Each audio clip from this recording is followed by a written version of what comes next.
ਵਾਹਿਗੁਰੂ ਜੀ ਕਾ ਖਾਲਸਾ ਵਾਹਿਗੁਰੂ ਜੀ ਕੀ ਫਤਿਹ। ਗੁਰੂ ਪਿਆਰੀ ਗੁਰੂ ਸਵਾਰੀ ਪਰਮ ਸਤਿਕਾਰਯੋਗ ਸਾਧ ਸੰਗਤ ਜੀਓ, ਜਿਵੇਂ ਸਿਆਣਿਆਂ ਦਾ ਅਖਾਣ ਹੈ, ਜੋ ਨਾ ਕਰੇ ਲਕੀਰ ਸੋ ਕਰੇ ਪਖੀਰ।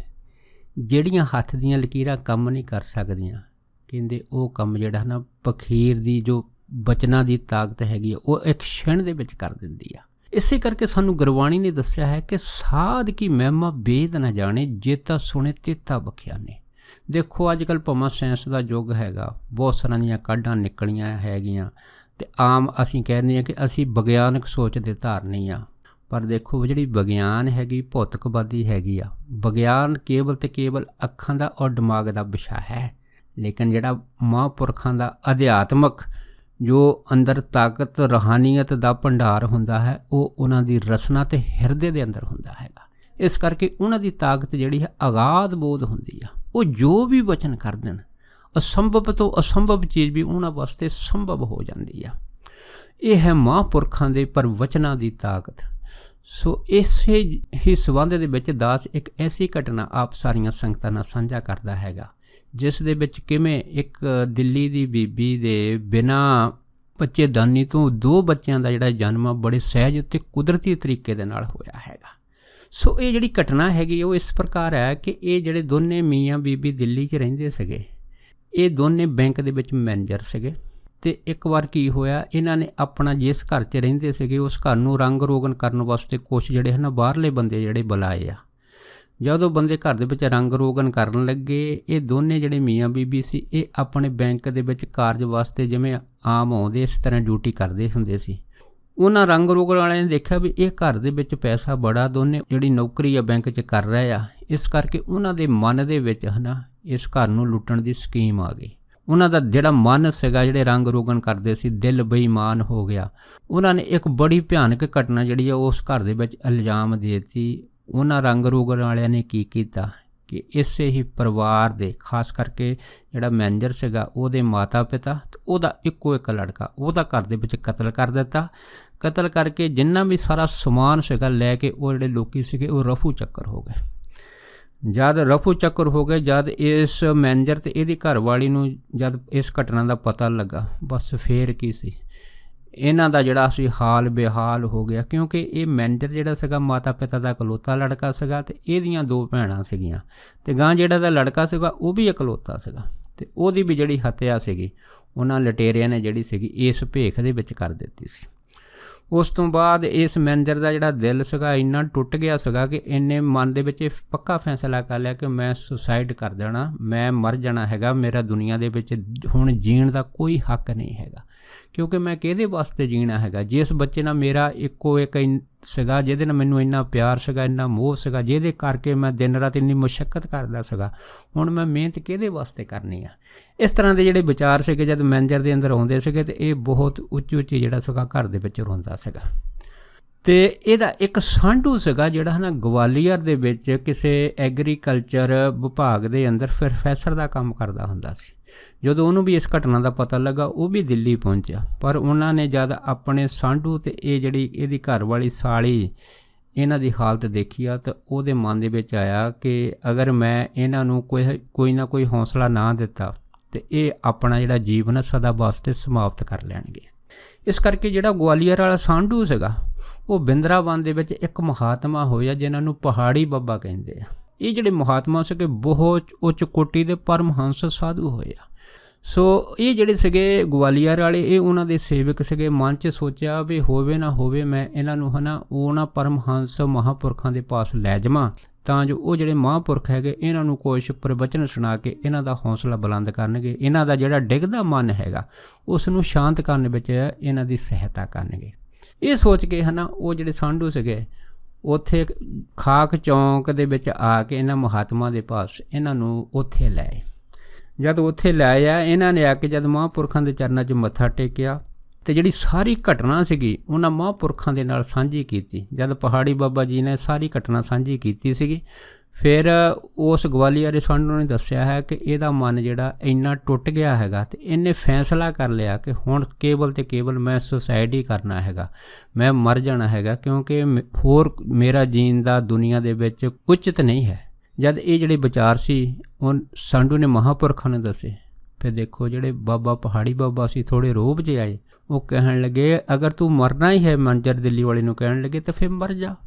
ਤੇਰੇ ਮਰਨ ਦੇ ਨਾਲ ਸਾਨੂੰ ਤਾਂ ਜਦ ਦੁਨੀਆ ਨੂੰ ਕੀ ਫ਼ਰਕ ਪਊਗਾ, ਕਿਉਂਕਿ ਅੱਗੇ ਵੀ ਤਾਂ ਦੁਨੀਆ ਬਥੇਰੀ ਮਰਦੀ ਆ, ਪਰ ਇਹਨਾਂ ਮਰਨ ਦੇ ਨਾਲ ਵੀ ਸੰਸਾਰ ਜਿਹੜਾ ਇਸੇ ਤਰ੍ਹਾਂ ਚੱਲੀ ਜਾਂਦਾ ਹੈਗਾ। ਜਦ ਉਹਨਾਂ ਨੇ ਥੋੜ੍ਹੇ ਕੜਕਵੇਂ ਬਚਨ ਬੋਲੇ ਤਾਂ ਫਿਰ ਇਹਨਾਂ ਦੇ ਜਿਹੜੇ ਗਵਾਲੀਅਰ ਵਾਲੇ ਸਾਂਢੂ ਸੀ ਮਹਾਂਪੁਰਖਾਂ ਨੂੰ ਕਹਿਣ ਲੱਗੇ, ਕਹਿੰਦੇ ਮਹਾਂਪੁਰਖੋ ਤੁਸੀਂ ਦਇਆ ਕਰੋ, ਕਿਰਪਾ ਕਰੋ, ਇਹਨਾਂ ਨੂੰ ਥੋੜ੍ਹਾ ਧੀਰਜ ਦੇਵੋ ਤਾਂ ਜੋ ਇਹ ਜਿਹੜਾ ਹੈਗਾ ਇਹ ਮਰਨ ਦਾ ਵਿਚਾਰ ਦਾ ਤਿਆਗ ਜਿਹੜਾ ਉਹ ਛੱਡ ਦੇਣ। ਜਦ ਇੰਨੀ ਗੱਲ ਹੋਈ ਸੀ ਫਿਰ ਮਹਾਂਪੁਰਖਾਂ ਨੂੰ ਕਹਿਣ ਲੱਗੇ, ਕਹਿੰਦੇ ਦੇਖ ਬੇਟਾ, ਅਗਰ ਜਿੰਨੇ ਵੀ ਸੰਸਾਰ ਦੇ ਵਿੱਚ ਲੋਕੀ ਖੁਦਕਸ਼ੀ ਕਰਕੇ ਮਰੇ ਆ ਤੇ ਮੈਨੂੰ ਇਹ ਦੱਸੋ ਕਿ ਉਹ ਕਦੀ ਸੰਸਾਰ ਦੇ ਵਿੱਚ ਦੁਬਾਰਾ ਵਾਪਸ ਆਏ ਆ। ਜਦ ਇੰਨੀ ਗੱਲ ਹੋਈ ਹੈ ਤਾਂ ਫਿਰ ਮੈਨੇਜਰ ਕਹਿਣ ਲੱਗਾ, ਕਹਿੰਦਾ ਜੀ ਇਹ ਤਾਂ ਗੱਲ ਤੁਹਾਡੀ ਠੀਕ ਹੈਗੀ ਆ ਕਿ ਜਿਹੜਾ ਬੰਦਾ ਮਰ ਜਾਂਦਾ ਸੰਸਾਰ ਦੇ ਵਿੱਚ ਦੁਬਾਰਾ ਕਿਵੇਂ ਆਉਂਦਾ ਹੈਗਾ, ਪਰ ਗੱਲ ਇੰਨੀ ਹੈਗੀ ਆ ਕਿ ਮੇਰਾ ਹੁਣ ਇੱਥੇ ਜੀਣ ਦਾ ਕੋਈ ਮਕਸਦ ਨਹੀਂ ਰਹਿ ਗਿਆ ਹੈਗਾ। ਅਤੇ ਮੈਂ ਅਗਰ ਮਿਹਨਤ ਕਰਨੀ ਆ, ਤਰੱਕੀ ਕਰਨੀ ਆ, ਪੈਸਾ ਜੋੜਨਾ, ਮੈਂ ਕਿਹਦੇ ਵਾਸਤੇ ਜੋੜਨਾ, ਕਿਉਂਕਿ ਮੇਰਾ ਤਾਂ ਸਭ ਕੁਝ ਖਤਮ ਹੋ ਗਿਆ, ਮੇਰੀ ਤਾਂ ਦੁਨੀਆ ਪੂਰੀ ਤਰ੍ਹਾਂ ਉਜੜ ਗਈ ਹੈ। ਜਦੋਂ ਇੰਨੀ ਗੱਲ ਕਹੀ ਸੀ ਤਾਂ ਉਹ ਜਿਹੜੇ ਮੈਨੇਜਰ ਸੀਗੇ ਦਿੱਲੀ ਵਾਲੇ ਉਹ ਬਹੁਤ ਉੱਚੀ ਉੱਚੀ ਰੋਣ ਲੱਗ ਪਏ। ਫਿਰ ਪਹਾੜੀ ਬਾਬਾ ਜੀ ਕਹਿਣ ਲੱਗੇ, ਕਹਿੰਦੇ ਤੁਸੀਂ ਕਿਉਂ ਵੀ ਬੱਚਿਆਂ ਵਾਂਗੂ ਇੱਦਾਂ ਰੋਂਦੇ ਆ, ਗੱਲ ਸੰਤਾਨ ਦੀ ਹੈਗੀ ਆ, ਤੁਸੀਂ ਸੰਤਾਨ ਦੇ ਸੁੱਖ ਕਰਕੇ ਰੋਂਦੇ ਆ, ਜਾਂ ਅਗਲੇ ਸਾਲ ਤੇਰੇ ਘਰ ਦੇ ਵਿੱਚ ਇੱਕ ਲੜਕੀ, ਇੱਕ ਕੰਨਿਆ ਦਾ ਜਨਮ ਹੋ ਜਾਊਗਾ ਅਤੇ ਤੇਰੇ ਘਰ ਸੰਤਾਨ ਹੋ ਜਾਊਗੀ। ਜਦ ਇਹ ਜਿਹੜਾ ਵਚਨ ਸੀਗਾ ਪਹਾੜੀ ਬਾਬਾ ਜੀ ਨੇ ਸਧਾਰਨ ਤੌਰ 'ਤੇ ਕਿਹਾ, ਇਹ ਜਿਹੜਾ ਮੈਨੇਜਰ ਸੀਗਾ ਮਹਾਂਪੁਰਖਾਂ ਦੇ ਪੈਰਾਂ ਨੂੰ ਫੜ ਕੇ ਹੋਰ ਵੀ ਉੱਚੀ ਉੱਚੀ ਧਾਹਾਂ ਮਾਰ ਕੇ ਰੋਣ ਲੱਗ ਪਿਆ। ਜਦ ਹੋਰ ਉੱਚੀ ਉੱਚੀ ਧਾਹਾਂ ਮਾਰ ਕੇ ਰੋਣ ਲੱਗੇ, ਪਹਾੜੀ ਬਾਬਾ ਕਹਿਣ ਲੱਗੇ, ਕਹਿੰਦੇ ਭਾਈ ਹੁਣ ਤਾਂ ਤੇਰੇ ਸੰਤਾਨ ਵੀ ਹੋ ਜਾਊ, ਹੁਣ ਤੂੰ ਕਿਉਂ ਰੋਂਦਾ ਹੈਗਾ। ਪਰ ਇਹ ਮੈਨੇਜਰ ਕਹਿਣ ਲੱਗਾ, ਕਹਿੰਦਾ ਮਹਾਂਪੁਰਖੋ ਇਹ ਕਿਸ ਤਰ੍ਹਾਂ ਸੰਭਵ ਹੋ ਜਾਊਗਾ, ਕਿਉਂਕਿ ਮੇਰੀ ਜਿਹੜੀ ਘਰ ਵਾਲੀ ਆ, ਮੇਰੀ ਪਤਨੀ ਹੈਗੀ ਆ, ਉਸ ਦਾ ਪਿਛਲੇ ਸਾਲ ਜਦੋਂ ਉਹਦੇ ਬੱਚੇਦਾਨੀ ਦੇ ਵਿੱਚ ਕੈਂਸਰ ਦੀ ਸ਼ਿਕਾਇਤ ਸੀ, ਮੈਂ ਡਾਕਟਰਾਂ ਨੂੰ ਚੈੱਕ ਕਰਾਇਆ ਸੀ ਅਤੇ ਡਾਕਟਰਾਂ ਨੇ ਇਹ ਕਹਿ ਦਿੱਤਾ ਸੀਗਾ ਕਿ ਇਹ ਬੱਚੇਦਾਨੀ ਬਾਹਰ ਕੱਢਣੀ ਪੈਣੀ ਆ, ਅਤੇ ਉਹਨਾਂ ਨੇ ਪ੍ਰਸ਼ਨ ਕਰਕੇ ਉਹਦੀ ਜਿਹੜੀ ਬੱਚੇਦਾਨੀ ਬਾਹਰ ਕੱਢ ਦਿੱਤੀ ਆ। ਬਿਨਾਂ ਬੱਚੇਦਾਨੀ ਤੋਂ ਮੇਰੇ ਘਰ ਸੰਤਾਨ ਕਿਵੇਂ ਹੋ ਸਕਦੀ ਹੈ। ਇਸੇ ਕਰਕੇ ਮੈਂ ਬਾਰ-ਬਾਰ ਕਹਿ ਰਿਹਾ ਕਿ ਮੇਰੀ ਦੁਨੀਆ ਉੱਜੜ ਗਈ ਆ ਅਤੇ ਮੇਰਾ ਸੰਸਾਰ ਦੇ ਵਿੱਚ ਜੀਣ ਦਾ ਹੁਣ ਕੋਈ ਮਤਲਬ ਨਹੀਂ ਰਹਿ ਗਿਆ, ਕੋਈ ਅਰਥ ਨਹੀਂ ਰਹਿ ਗਿਆ।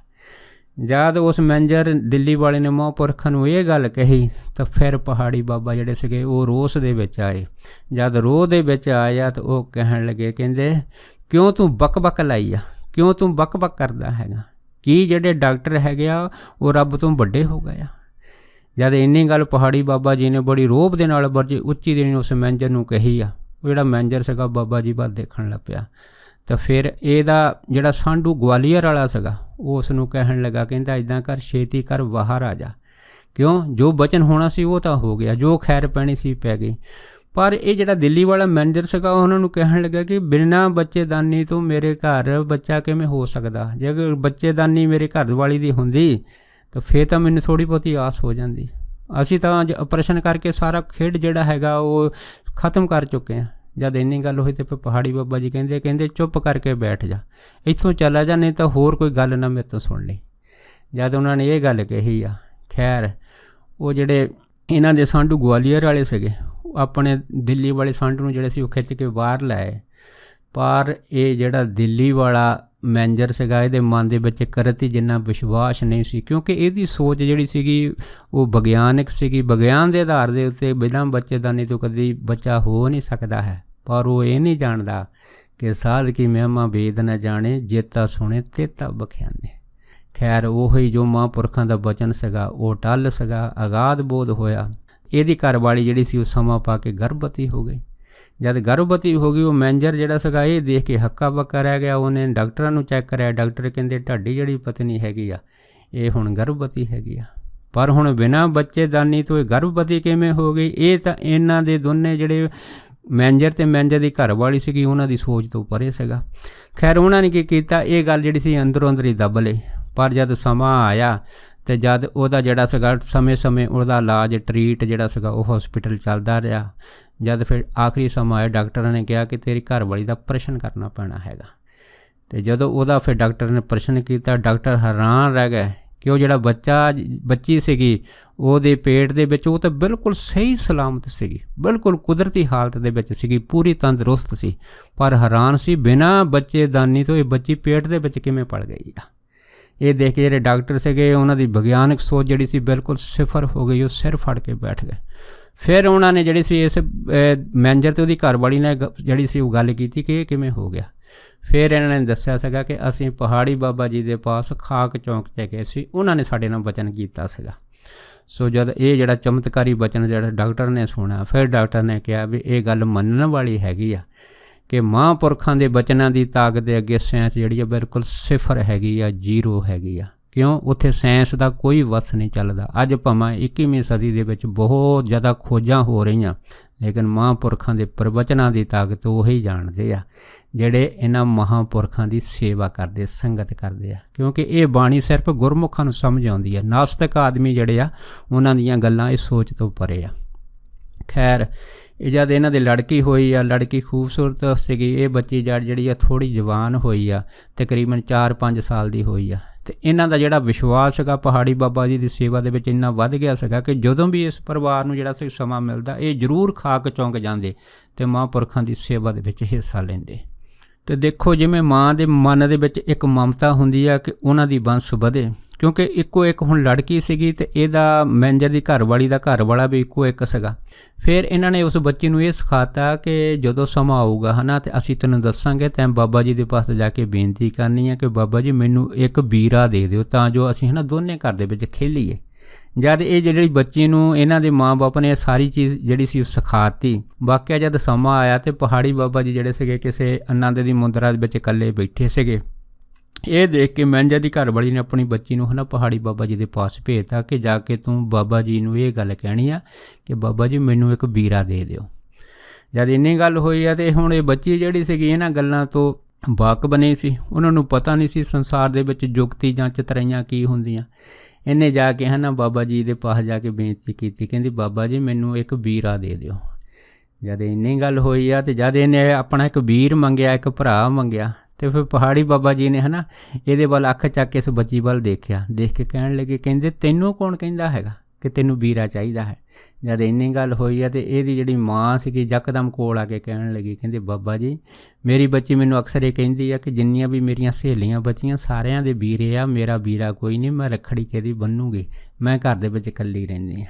ਜਦ ਇਹ ਜਿਹੜੀ ਸੀ ਪਿਆਰ ਭਰੀ ਗੱਲਬਾਤ ਜਿਹੜੀ ਸੀ ਇਸ ਦੀ ਮੈਨੇਜਰ ਦੀ ਘਰਵਾਲੀ ਨੇ ਬਾਬਾ ਜੀ ਨੇ ਕਹੀ। ਫਿਰ ਦੇਖੋ ਮਹਾਂਪੁਰਖ ਤਾਂ ਉਸ ਟਾਈਮ ਪਰੇਸ਼ਾਨੀ ਸੀਗੇ ਅਤੇ ਬਾਬਾ ਜੀ ਪਹਾੜੀ ਬਾਬਾ ਜਿਹੜੇ ਸੀਗੇ ਉਹ ਕਹਿਣ ਲੱਗੇ, ਕਹਿੰਦੇ ਦੇਖ ਬੀਬਾ ਤੇਰੀ ਜਿਹੜੀ ਹੈ ਨਾ ਬੱਚੀ ਹੈਗੀ ਆ ਇਹ ਵੱਡੇ ਭਾਗਾਂ ਵਾਲੀ ਹੈਗੀ ਆ। ਹਾਂ, ਅਗਲੇ ਸਾਲ ਇਸ ਨੂੰ ਹੈ ਨਾ ਵੀਰਾ ਵੀ ਮਿਲ ਜਾਊਗਾ। ਦੇਖੋ ਜਦ ਦੂਸਰਾ ਵਚਨ ਕਰ ਦਿੱਤਾ ਫਿਰ ਕੀ ਸੀ, ਫਿਰ ਤਾਂ ਘਰ ਦੇ ਵਿੱਚ ਲਹਿਰਾਂ ਬਹਿਰਾਂ ਹੋ ਗਈਆਂ, ਖੁਸ਼ੀਆਂ ਹੋ ਗਈਆਂ। ਉਹੀ ਫਿਰ ਦੁਬਾਰਾ ਚਮਤਕਾਰ ਹੋਇਆ ਬਿਨਾਂ ਬੱਚੇਦਾਨੀ ਤੋਂ ਜਿਹੜਾ ਸੀਗਾ। ਫਿਰ ਇਹਨਾਂ ਦੇ ਘਰ ਦੇ ਵਿੱਚ ਸਾਲ ਬਾਅਦ ਇੱਕ ਲੜਕਾ ਹੋਇਆ। ਜਦ ਲੜਕਾ ਹੋਇਆ ਅਤੇ ਫਿਰ ਉਹ ਲੜਕਾ ਜਦ ਥੋੜ੍ਹਾ ਜਿਹਾ ਦਿਨਾਂ ਦਾ ਹੋਇਆ, ਫਿਰ ਇਹ ਸਾਰਾ ਪਰਿਵਾਰ ਮਹਾਂਪੁਰਖਾਂ ਦੇ ਕੋਲ ਉਸ ਬੱਚੇ ਦਾ ਜਿਹੜਾ ਸੀ ਨਾਮਕਰਨ ਕਰਨ ਵਾਸਤੇ ਖਾਕ ਚੌਂਕ ਪਹੁੰਚਿਆ ਸੀ। ਫਿਰ ਪਹਾੜੀ ਬਾਬਾ ਜੀ ਨੇ ਉਸ ਲੜਕੇ ਦਾ ਨਾਂ ਜਿਹੜਾ ਸੀ ਉਹ ਗੋਪਾਲ ਰੱਖਿਆ ਸੀਗਾ। ਸੋ ਇਹ ਜਿਹੜਾ ਲੜਕਾ ਹੈਗਾ ਅੱਜ ਕੱਲ੍ਹ ਇੰਜੀਨੀਅਰ ਕਰ ਰਿਹਾ ਹੈਗਾ। ਸੋ ਕਹਿਣ ਤੋਂ ਭਾਵ ਇਹ ਹੈਗਾ ਕਿ ਮਹਾਂਪੁਰਖਾਂ ਦੇ ਪ੍ਰਵਚਨਾਂ ਦੀ ਤਾਕਤ ਦੇ ਅੱਗੇ ਸਾਇੰਸ ਦੇ ਜਿੰਨੇ ਵੀ ਫਾਰਮੂਲੇ ਸਾਰੇ ਫੇਲ ਹੈ। ਇਸੇ ਕਰਕੇ ਸਾਨੂੰ ਗੁਰਬਾਣੀ ਨੇ ਕਿਹਾ ਹੈ ਕਿ ਸਾਧ ਦੀ ਜਿਹੜੀ ਹੈ ਨਾ ਮਹਿਮਾ ਹੁੰਦੀ ਆ ਉਹ ਅਪਰੰਪਾਰ ਹੁੰਦੀ ਆ। ਕਿਉਂ? ਸਾਧ ਕੀ ਮਹਿਮਾ ਵੇਦ ਨਾ ਜਾਣੇ, ਜੇਤਾ ਸੁਣੇ ਤੇਤਾ ਬਖਿਆਨੇ। ਜਿਹੜੇ ਵੇਦ ਸ਼ਾਸਤਰ ਗ੍ਰੰਥ ਹੈਗੇ ਉਹ ਵੀ ਜਿੰਨੀ ਵੀ ਉਪਮਾ ਸਾਧਾਂ ਦੀ ਸੁਣਦੇ ਆ ਬਸ ਉਹਨਾਂ ਬਖਿਆਨ ਕਰਦੇ ਆ। ਕਿਉਂ? ਸਾਧ ਕੀ ਉਪਮਾ ਤਰਹਿ ਗੁਣ ਤੇ ਦੂਰ, ਸਾਧ ਕੀ ਉਪਮਾ ਰਹੀ ਭਰਪੂਰ, ਸਾਧ ਕੀ ਸੋਭਾ ਕਾ ਨਾਹੀ ਅੰਤ, ਸਾਧ ਕੀ ਸੋਭਾ ਸਦਾ ਬੇਅੰਤ। ਸੋ ਦਾਸ ਇੰਨੇ ਹੀ ਬਚਨ ਕਰਦਾ ਹੋਇਆ ਖਿਮਾ ਦਾ ਜਾਚਕ ਹੈ ਜੀ। ਹੋਈਆਂ ਬੇਅੰਤ ਭੁੱਲਾਂ ਚੁੱਕਾਂ ਦੀ ਖਿਮਾ ਬਖਸ਼ਣੀ। ਸੋ ਫਤਿਹ ਬੁਲਾਓ। ਵਾਹਿਗੁਰੂ ਜੀ ਕਾ ਖਾਲਸਾ, ਵਾਹਿਗੁਰੂ ਜੀ ਕੀ ਫਤਿਹ।